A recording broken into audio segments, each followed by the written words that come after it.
Hello दोस्तों, नमस्कार। RJ Hindi कहानी में आपका बहुत बहुत स्वागत है। दोस्तों, कहानी का पूरा आनंद लेने के लिए वीडियो को लास्ट तक देखें। अगर कहानी पसंद आए तो चैनल को जरूर सब्सक्राइब करें और वीडियो को लाइक करें। तो दोस्तों चलिए शुरू करते हैं। अपने मुंह को चादर से दाबे हूक भर भर कर रिया रोए जा रही थी। तभी उधर से निकलती उसकी सास ने कमरे से रोने की आवाज सुनी। वो तेज कदमों से कमरे की ओर गई। किवाड़ों को धक्का मारा मगर किवाड़ बंद थे। वो घबरा गई और जोर जोर से किवाड़ पीटने लगी। सास को घबराया देखकर रिया ने अपने आंसू पोंछे और दरवाजा खोल दिया।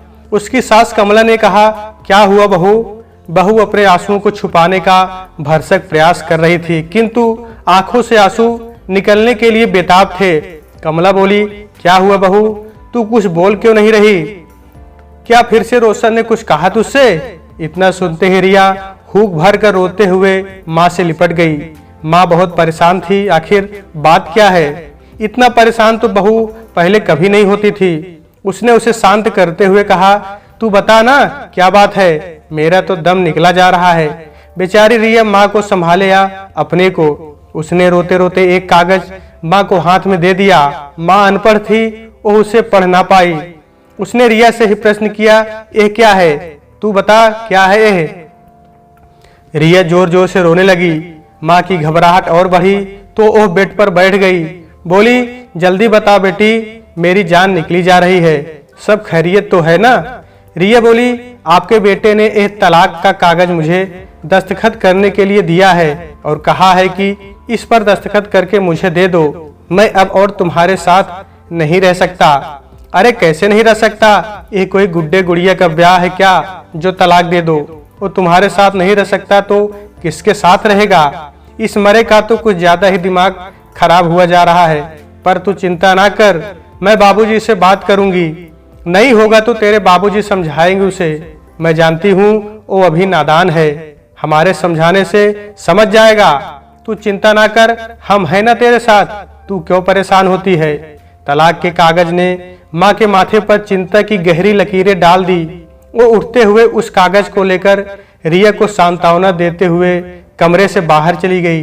धीरे धीरे कमला रोशन के बापू के पास पहुंची तो देखा रोशन के बापू सो रहे थे। वो वहीं बैठ गई और सोचने लगी, आखिर रोशन को हो क्या गया है? ये ऐसी हरकतें क्यों कर रहा है? आने दो शाम को, मैं आज इससे खुद ही बात करती हूँ।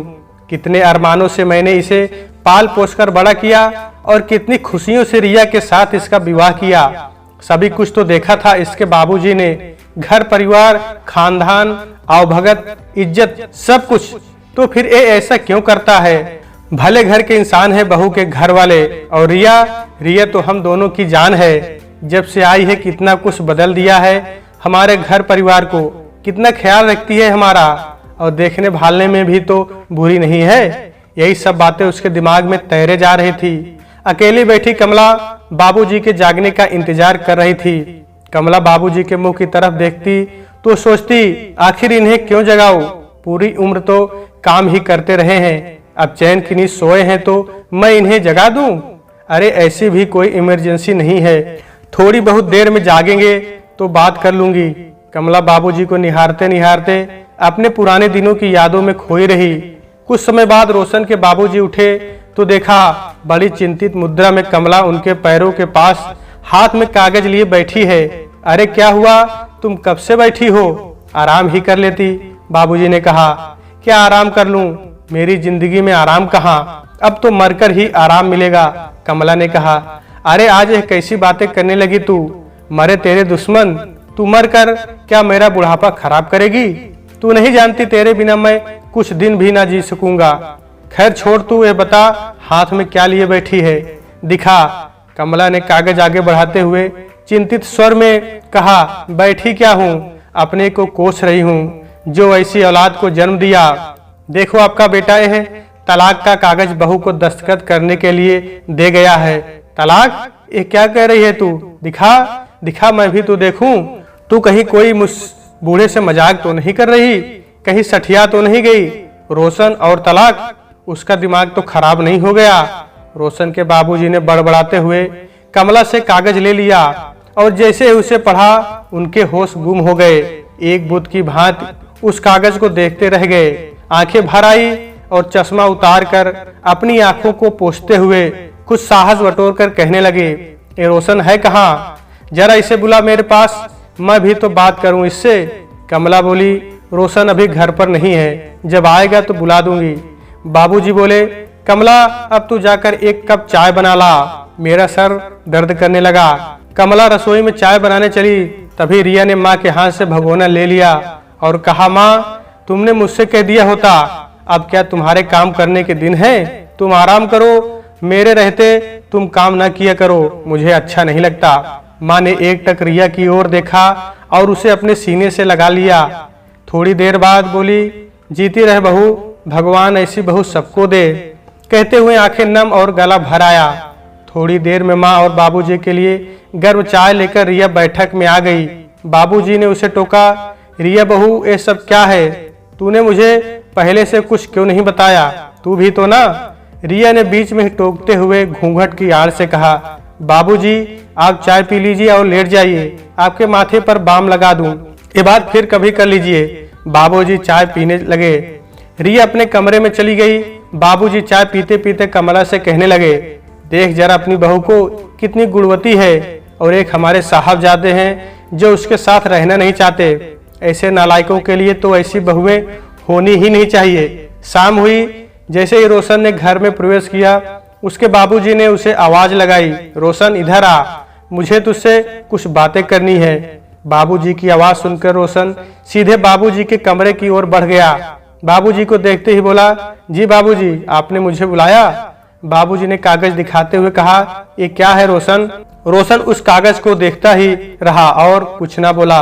बाबूजी ने कहा, देख रोशन, हमारे कुल खानदान में आज तक ऐसा नाटक नहीं हुआ जो तूने किया है। तुझे शर्म नहीं आई ये तलाकनामा बहू को देते हुए? जरा सोच, तेरे इस कर्म से हमारी क्या इज्जत रह जाएगी घर, परिवार और समाज में। और फिर तलाक देने का कोई कारण भी तो हो कि मन में आया तभी कह दिया कि मुझे तलाक चाहिए। और रोशन अभी तुम्हारे ब्याह को समय ही कितना हुआ है? 1 वर्ष, समझे, केवल 1 वर्ष। अगर विवाह नहीं करना था तो पहले मना करते। अब इन बातों का कोई फायदा नहीं है बेटा। माँ बीच में ही बोली, रोशन मेरे पास बैठ बेटा। उसके सिर पर हाथ फेरते हुए बोली, बेटा ये बहू नहीं साक्षात लक्ष्मी है। देख हम दोनों के साथ तेरा इस घर की मान मर्यादा का पूरा ख्याल रखती है। बेटा तेरे इस काम से तो हमारी जग हंसाई होगी और तू हम दोनों का बुढ़ापा क्यों खराब करने पर तुला है। बेटा अगर कोई बात है तो तू हम दोनों को बता, मैं बहू को समझा दूंगी, लेकिन बेटा ऐसा काम ना कर। रोशन सब सुनता रहा और अंत में उठते हुए तेज आवाज में बोला, माँ मुझे रिया के साथ नहीं रहना तो नहीं रहना। मैं अब उसे इस घर में नहीं देखना चाहता। मैंने तलाकनामा तैयार करा दिया है, अब उसे इस पर अपने साइन करने ही होंगे। बाबूजी ने खून का घूंट पीते हुए धीरज रखकर कहा, बेटा तलाक की कोई वजह होती है, हम ऐसे ही किसी पर गलत आरोप कैसे मढ़ दे? और तूने ऐसा करने से पहले हमें बताना तक उचित ना समझा? मुझे तो इसके पीछे कुछ और ही नजर आ रहा है। हाँ, अगर तुम्हें कुछ और नजर आ रहा है तो क्या? रिया से मैंने शादी की है तो मैं ही उसे तलाक दे रहा हूँ, इसमें आप उसका पक्ष क्यों ले रहे हो? रोशन तेज आवाज में बोला, शाबाश बेटा, मैं उसका पक्ष ले रहा हूँ। सही कहा तूने, जो सही है उसका पक्ष ना लूं और तू गलत है तो तेरा पक्ष सिर्फ इसलिए लूं कि तू मेरा बेटा है। वो पराई है तो क्या, हम सभी उसे पसंद करके लाए थे, वो इस घर में ही रहेगी। तू भी सुन ले, बाबूजी ने कहा। तो उसे आपने पसंद किया, मैंने तो नहीं। आप उसे घर में रखे तो रखिए, लेकिन अब आप भी सुन लो, इस घर में मेरी मन की, मेरे सपनों की रानी पूजा ही आएगी। रोशन तेज आवाज में बाबूजी से बोला, तो अब समझा हमारा बेटा किस मधुमक्खी के मीठे शहद के कारण इतने कड़वे शब्द बोल रहा है। तो तू भी सुन ले, हमारे रहते इस घर में ऐसा अनर्थ नहीं होगा। और ये कहते हुए उन्होंने उस तलाकनामे को फाड़ दिया। गुस्से से लाल पीला रोशन अपने बेडरूम में जा पहुंचा। वहां रिया अकेली बैठी उसका इंतजार कर रही थी। वो उन सभी की बातें सुन चुकी थी। उसने रोशन से कहा, सुनो जी, आप माँ बाबूजी से कुछ ना कहिए। आपको मुझसे शिकायत है तो मुझे बुरा भला कहिए। आपकी ऐसी बातों से उन्हें कितनी तकलीफ होगी, जरा यह तो सोचिए। वैसे भी आप उनके इकलौते लाडले बेटे जो हैं, वो तो हूँ, लेकिन जिन माँ बाप ने मुझसे आज तक कभी बुरा भला ना बोला हो, उन्होंने आज मुझे तेरी वजह से कितना कुछ कह दिया। तूने ही उन्हें मेरे खिलाफ भरा है, लेकिन तू भी कान खोल कर सुन ले, मैं अब तुझे इस घर में एक पल भी नहीं रहने दूंगा। तूने मेरे माँ बाप मुझसे छीन लिए, अब तू यहाँ एक पल भी ना रह सकेगी। कहते कहते ही रोशन रिया की चोटी पकड़कर खींचते हुए उसे घर से बाहर ले जाने लगा। रिया रोते रोते उससे ऐसा ना करने की गुहार लगाती रही। इधर जब माँ और बाबूजी ने बहू की आवाज सुनी तो वो उसके कमरे की ओर दौड़े। बहू की ऐसी दशा देखकर उनके होश उड़ गए। उनको विश्वास नहीं हो रहा था कि रोशन उन्हीं का बेटा है। बाबूजी ने वहीं से चिल्लाया, रोशन ठहर, रुक जा, तेरी हिम्मत कैसे हुई बहू पर हाथ उठाने की? तू आदमी है या राक्षस? हाँ मैं राक्षस हूँ, लेकिन अब मैं इसे इस घर में नहीं रहने दूंगा, नहीं रहने दूंगा। तू कौन होता है इसे घर से बाहर निकालने वाला? ये घर मेरा है, इस घर में वही रहेगा जिसे मैं रखूंगा। हाँ हाँ तो रखो इसे अपने साथ। अब समझा इसका जादू जो तुम्हारे सिर पर चढ़कर बोल रहा है। खामोश, इसके आगे एक शब्द भी नहीं। पास खड़ी माँ ने जोरदार तमाचा रोशन के गाल पर रख दिया। खबरदार, तूने बाबूजी के लिए एक भी शब्द अब मुंह से निकाला तो मैं भूल जाऊंगी कि तू मेरा बेटा है। तू इतना गिर सकता है ये मैंने कभी सपने में भी नहीं सोचा था। तू मुझे इतना कमजोर मत समझ, मेरे लिए अभी तेरे बाबूजी जिंदा हैं। ऐसे अपशब्द इनके लिए दोबारा बोले तो बहू नहीं तुझे इस घर से जाना होगा, माँ ने रोशन से कहा। माँ की ऐसी बातें सुनकर रोशन ने रिया के बाल छोड़ दिए और अपने को अकेला समझकर वो स्वयं ही घर से बाहर चला गया। रोशन के घर से बाहर जाते ही माँ रिया को सीने से लगाकर रोते हुए माफी मांगने लगी और रिया से कहने लगी, बेटी मुझे नहीं पता था कि मेरा रोशन मेरा ना रहा। मैं तो उसे अपना समझती रही और आज वो हमें ही पराया बनाकर चला गया। लेकिन तू चिंता ना कर, हम दोनों के रहते तुझे इस घर से कोई अलग नहीं कर सकता। सभी लोग रोए जा रहे थे, तभी बाबूजी बोले, सुन रोशन की माँ, ऐसी औलाद से तो पराई बेटी अच्छी है। हम बेकार में लड़का लड़का करके मरे जाते हैं। देख ये लड़का सचमुच लड़कर चला गया, लेकिन बहू तू चिंता ना कर, जाने दे उसे, घर मेरा है, मैं इसे अब तेरे नाम करूंगा। अब तक सोचता था कि रोशन ही इस घर का वारिस है, लेकिन वो तो वायरस निकला। रोशन घर से रूठकर अपनी प्रेमिका पूजा के पास चला गया। पूजा ने उसका स्वागत करते हुए उसके आने का कारण जानना चाहा तो रोशन ने उसे सब कुछ साफ साफ बता दिया कि मैं अपना घर, माँ बाप, पत्नी सभी को छोड़कर तुम्हारे पास चला आया हूँ। पूजा को ये अच्छा तो ना लगा, किंतु वो रोशन को कुछ कह ना सकी और अपने घर में पनाह दे दी। अब पूजा और रोशन एक ही घर में साथ साथ रहने लगे। कुछ समय यूं ही बीता। रोशन को अपने किए का कोई पछतावा ना था। वो तो मानो पूजा के साथ को पाकर अपने संसार में मस्त हो गया। वो गुजरे पलों को भुला देना चाहता था। दूसरी ओर उसके माँ बाप जब भी रिया की सूरत देखते यही उम्मीद लगाए रहते कि रोशन का गुस्सा जैसे ही शांत होगा वो वापस घर आ जाएगा। माँ भी सोचती कि मेरा रोशन बाबूजी से दूर रह सकता है, बहू से नाराज हो सकता है, लेकिन मेरे पास वापस जरूर आएगा और अपने किए के लिए क्षमा याचना भी करेगा। लेकिन 10-15 दिन बीत गए तो उन्हें अपने सपने चूर चूर होते दिखाई देने लगे। बाबूजी की परेशानी बढ़ने लगी। उन्होंने एक दिन रिया के माँ बाप को अपने घर बुलाया, साथ ही घर के गणमान्य लोगों को भी घर आने का निमंत्रण भेजा।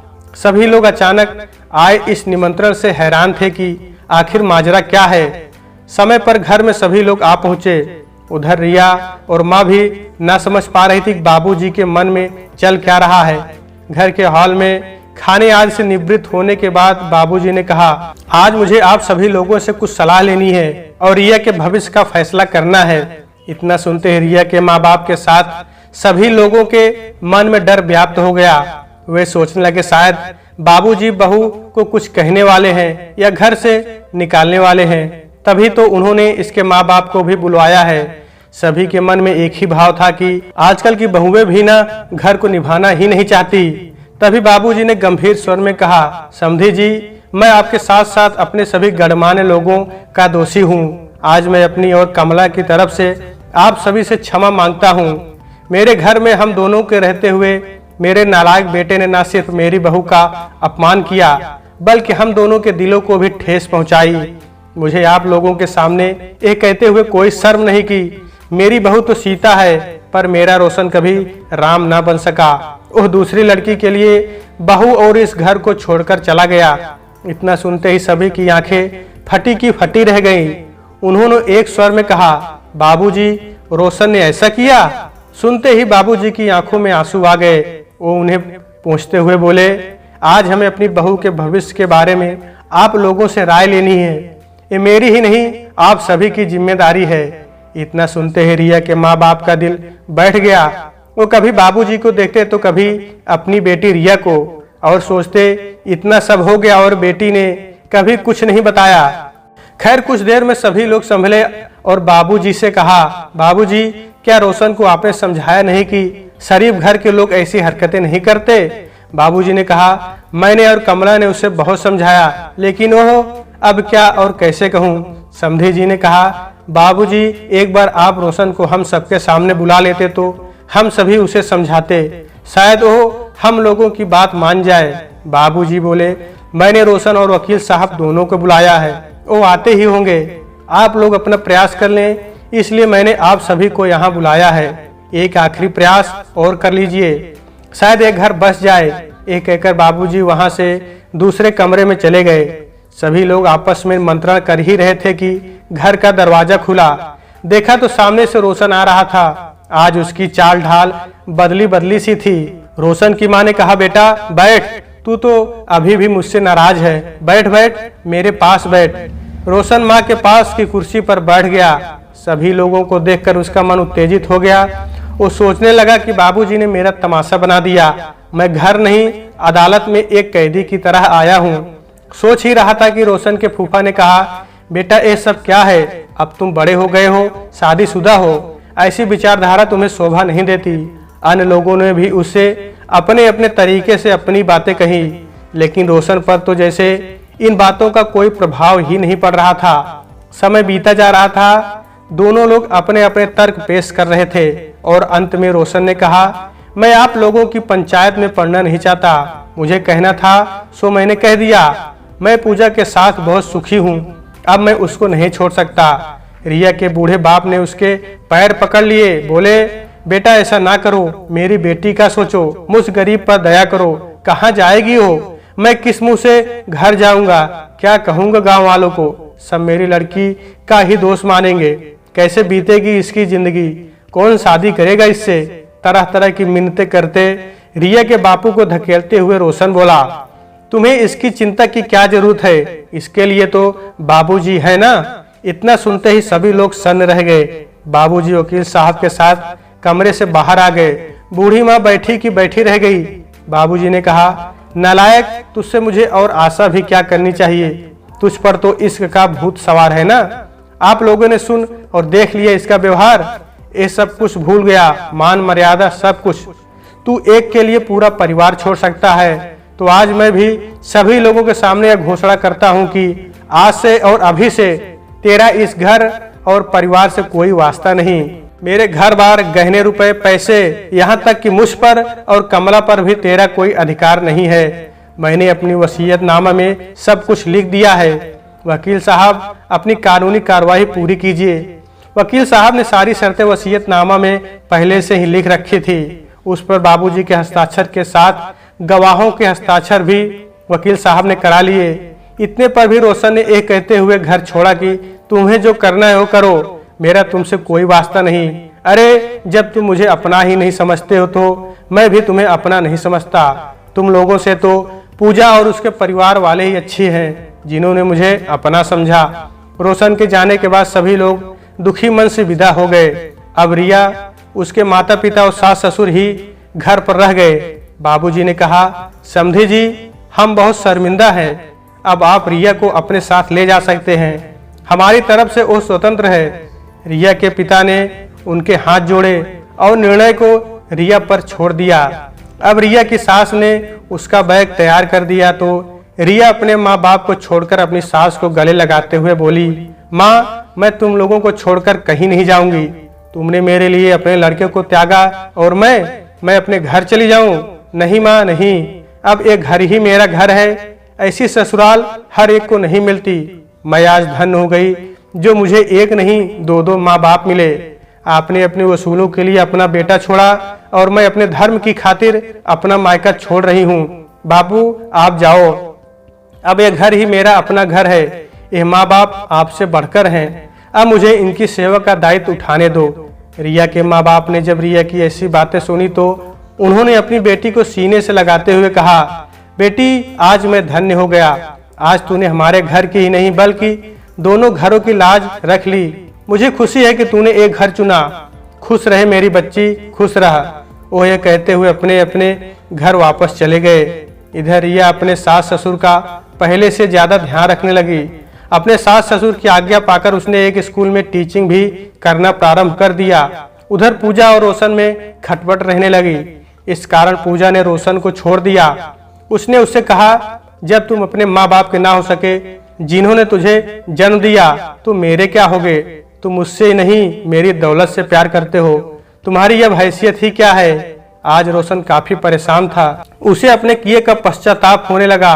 कुछ वर्ष यूं ही बीत गए और एक दिन अचानक रोशन के बापूजी का स्वास्थ्य खराब हो गया और वो स्वर्ग सिधार गए।